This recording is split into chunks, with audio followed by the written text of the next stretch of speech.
Guys, మీరందరూ ఎలా ఉన్నారు? మీరు బాగుండాలనేసి నేను మనస్ఫూర్తిగా కోరుకుంటున్నాను. ఈరోజు కూడా సరికొత్త ఇంట్రెస్టింగ్ అయిన స్టోరీని మీ ముందుకు తీసుకొచ్చాను. ఈ వీడియోలో వాడుకోబడే పేర్లను మీ పేరు అయి ఉంటే మీరు ఫీల్ కాకండి. అలాగే వీడియోలోకి వెళ్ళే ముందు మన ఛానల్ని సబ్స్క్రైబ్ చేసి నోటిఫికేషన్ బెల్ను ఆన్లో ఉంచుకోండి. అలాగైతేనే మా స్టోరీలను మీరు మిస్ కాకుండా వింటారు. హలో గైస్, నా పేరు విజయ్. మా గ్రామం పేరు మాకావరం. నేను 10th క్లాస్ మా ఊరికి 5 కిలోమీటర్ల దూరంలో ఉన్న మాకావరం హై స్కూల్కి చదువుతున్నాను. మా ఊరిలో మా జీవితంలో జరిగిన ఒక భయంకరమైన సంఘటన గురించి మీ అందరికీ చెప్పుకుంటాను. ఆ సంవత్సరం 2018. నేను 10th క్లాస్ చదువుతున్న రోజులు అవి. నేను ప్రతిరోజులానే మా ఫ్రెండ్స్ అయిన శ్రీను మరియు సతీష్తో కలిసి ఉదయం 9 గంటలకు మాకవరంలో ఉన్న మా హై స్కూల్కి వెళ్ళిపోయాము. నేను మా ఇద్దరి ఫ్రెండ్స్ ఇప్పుడు కూడా స్కూల్ లాస్ట్ బెంచ్లో కూర్చునే వాళ్ళము. కానీ మేము ప్రతి సబ్జెక్ట్లో కూడా మంచి మార్కులు తెచ్చుకొని బెస్ట్ స్టూడెంట్గా ఉండేవాళ్ళము. కానీ ఒక హిందీ సబ్జెక్ట్లో మాత్రం నేను మరియు నా ఫ్రెండ్స్కి ఎక్కువగా భయం ఉండేది. ఆ సబ్జెక్ట్లో మాకు పాస్ మార్కులు కూడా దాటేవి కాదు. ఇక మా హిందీ టీచర్ పేరు సరళ. ప్రతిరోజులానే మేము హిందీ క్లాస్కి అటెండ్ అయ్యాము. ఆ రోజు హిందీ టీచర్ లెసన్ చెబుతున్నారు. కానీ ఆ చెప్పిన లెసన్ మాకు ఒక్క ముక్క కూడా అర్థమయ్యేది కాదు. మరియు మా ఇద్దరి ఫ్రెండ్స్కి కూడా ఈ అర్థమయ్యేది కాదు.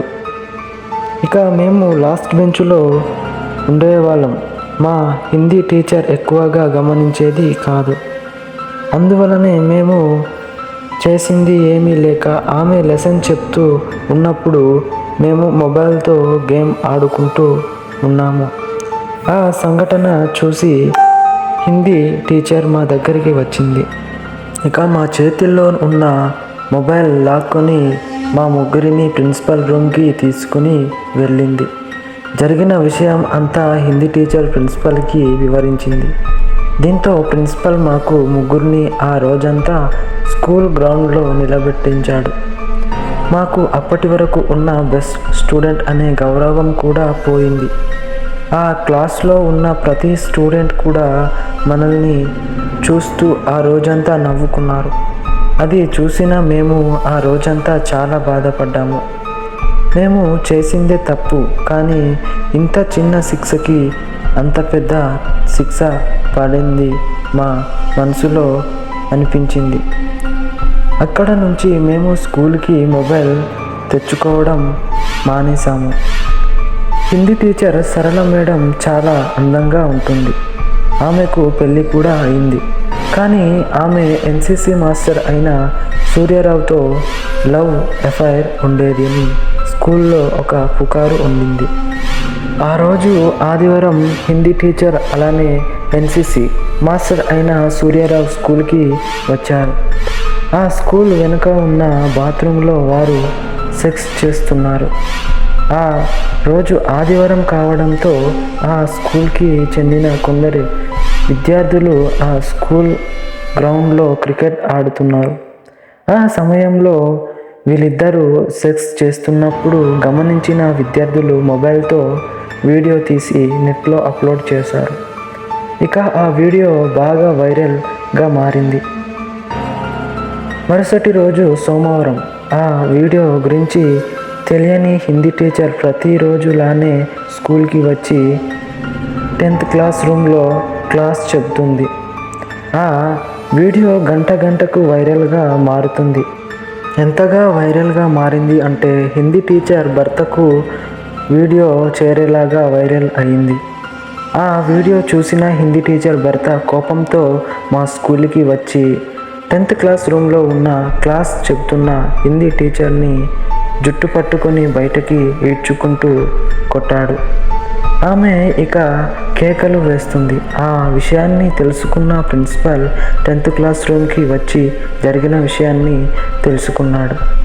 ఇక దాంతో స్కూల్ మొత్తం హిందీ టీచర్ వైపు చాలా వెటకారంగా చూస్తున్నారు. ఆ విషయాన్ని తెలిసిన ఎన్సిసి మాస్టర్ సూర్యారావు స్కూల్ వెనుక వైపు ఉన్న గోడ దూకి పారిపోయాడు. అంత విషయం జరగడంతో వీడియో మరీ పోలీసుల వరకు స్కూల్కి రావడం జరిగింది. ఇక చేసేది ఏమీ లేక ప్రిన్సిపల్ స్కూల్కి హాల్ లీవ్ ఇవ్వడం జరిగింది. విద్యార్థులు అందరూ వెళ్ళిపోవడంతో స్కూల్ మొత్తం ఖాళీ అయింది.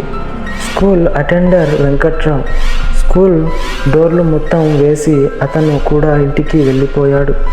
కానీ స్కూల్లో మాత్రం ఒకరు ఉన్నారు. ఆమె ఎవరు అంటే హిందీ టీచర్ అయిన సరళ మేడం.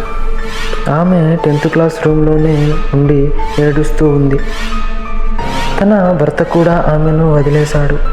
స్కూల్ మొత్తానికి తన ముఖాన్ని రేపటి నుంచి ఎలా చూపించాలి, జాబ్ కూడా పోయే పరిస్థితిలో ఆమె ఉంది. ఇలాంటి గందరగోళంలో ఆమె ఏమీ తోచక ఒక చావు మార్గాన్నే ఆమె కనిపించింది. ఆ 10th క్లాస్ రూమ్లో ఉన్న ఆ ఫ్యాన్కి ఆమె చీర కొంగును కట్టి ఉరి వేసుకుంది. మరుసటి రోజు స్కూల్ అటెండర్ అయిన వెంకట్ ప్రతిరోజులానే స్కూల్ డోర్లని తెరుస్తూ ఉన్నాడు. కానీ స్కూల్ విపరీతంగా కంపు వస్తుంది. అది గమనించిన స్కూల్ అటెండర్ వెంకటేష్ ప్రతి రూమ్ని వెతుకుతూ వెళ్తున్నాడు. ఇక 10th క్లాస్ రూమ్లో విపరీతంగా వాసన వస్తుంది.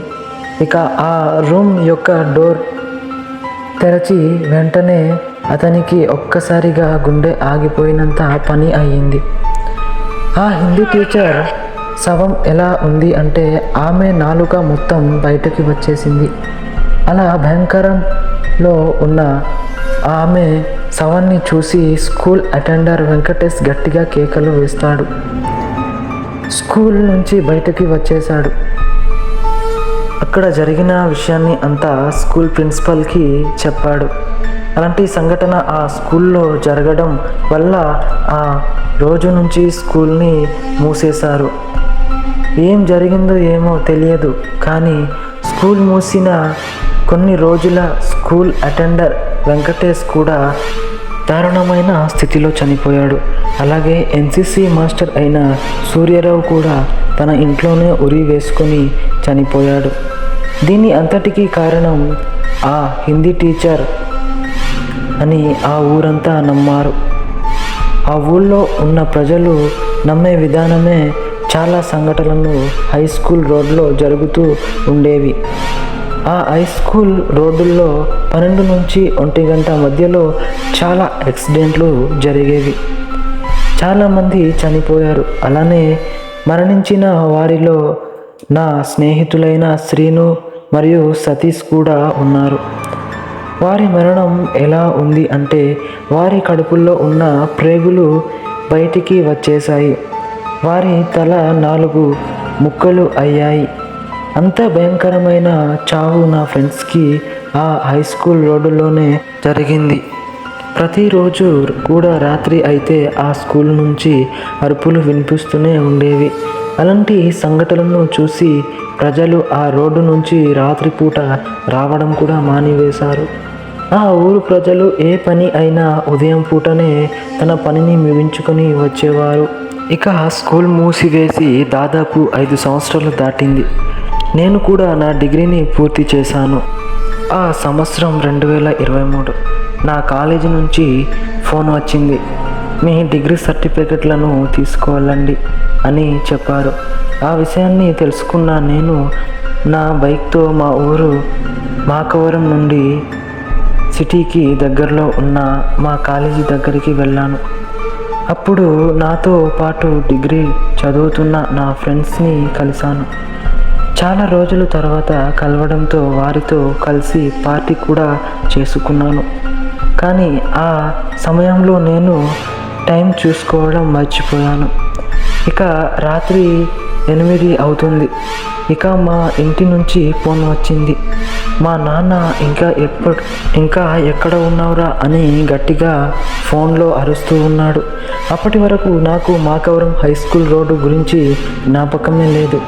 సిటీ నుంచి మా ఊరికి వెళ్ళాలి అంటే మాకవరం హై స్కూల్ రోడ్డునే దాటాల్సి ఉంటుంది. ఇక మా నాన్న ఫోన్ కాల్తో జ్ఞాపకం తెచ్చుకున్న నేను సిటీ నుంచి బయలుదేరాను. ఇక మాకవరం హై స్కూల్ రోడ్డు వద్దకు వచ్చేసరికి విపరీతమైన గాలి వీస్తుంది.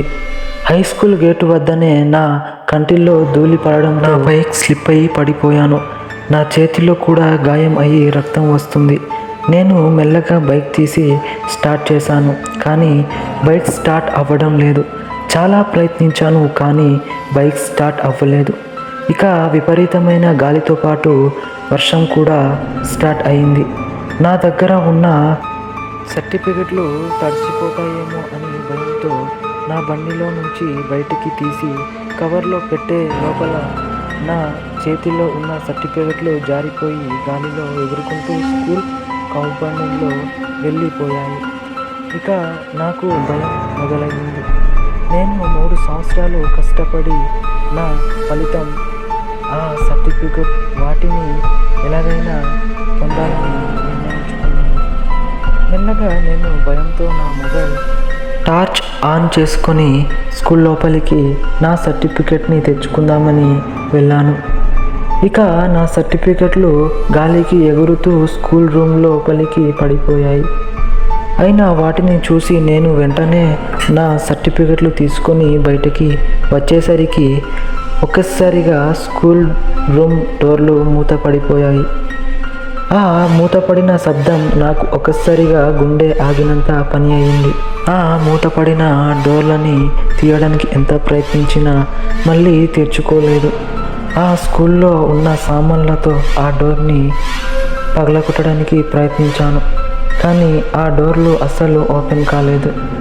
ఇక ఆ సమయంలోనే నా వెనుక వైపు ఎవరో నిల్చుని నా వైపు చూస్తున్నట్లుగా నాకు అనిపించింది. నేను భయంతో వెనక్కి తిరిగి చూశాను, కానీ అక్కడ ఎవరూ లేరు. నా మొబైల్లో సిగ్నల్ కూడా రావడం లేదు. నేను ఇక భయంతో గట్టిగా కాపాడండి అని అరుస్తూ ఉన్నాను.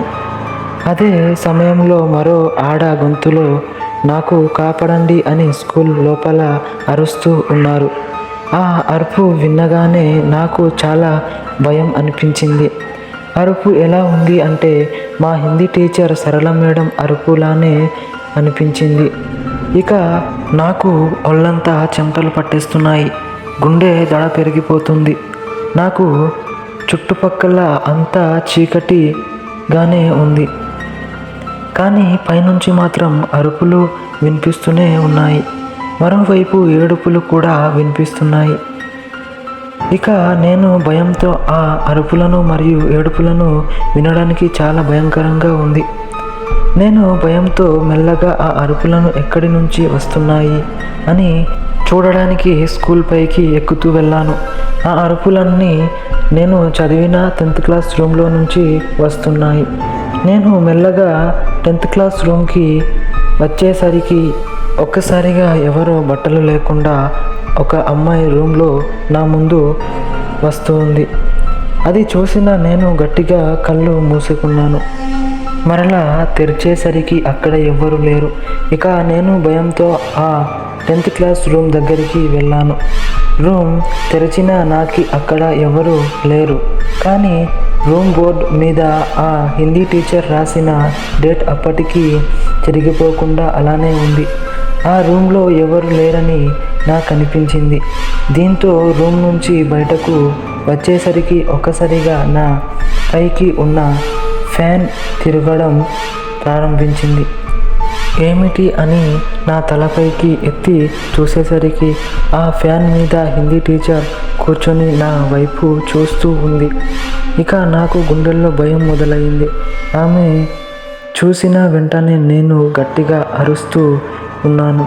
ఆ హిందీ టీచర్ కూడా నన్ను చూస్తూ అరుస్తూ నా పైకి దూకింది. ఆమెను అదుపు చేయలేకపోయాను. నా పీకలో నొక్కుతుంది, నా గుండెల మీద కొడుతూ ఉంది. నేను మాత్రం కదలలేని పరిస్థితిలో ఉండిపోయాను. ఆ భయంతో నేను మాత్రం విసర్జనం కూడా చేసుకుంటున్నాను. ఇక మా నాన్న భూత వైద్యుడు కావడంతో నేను కూడా మా నాన్నతో కొన్ని మంత్రాలు నేర్చుకున్నా. ఆమె నా గుండెలపై కూర్చున్న సమయంలో నాకు ఆ మంత్రాలు గుర్తుకు వచ్చి చదివాను. వెంటనే ఆ హిందీ టీచర్ నన్ను వదిలేసింది. కానీ నేను మంత్రాలు ఆ భయంతో గట్టిగా మంత్రాలు చదువుతూనే ఉన్నాను. ఆ మంత్రాలు విన్న ఆ హిందీ టీచర్ వెంటనే గట్టిగా చెవులు మూసుకుంటూ ఏడుస్తూ నా వైపుకు రావాలని అనుకుంటుంది. కానీ నేనే గట్టిగా మంత్రాలు చదవడంతో ఆ హిందీ టీచర్ అక్కడి నుంచి వెళ్ళిపోయింది.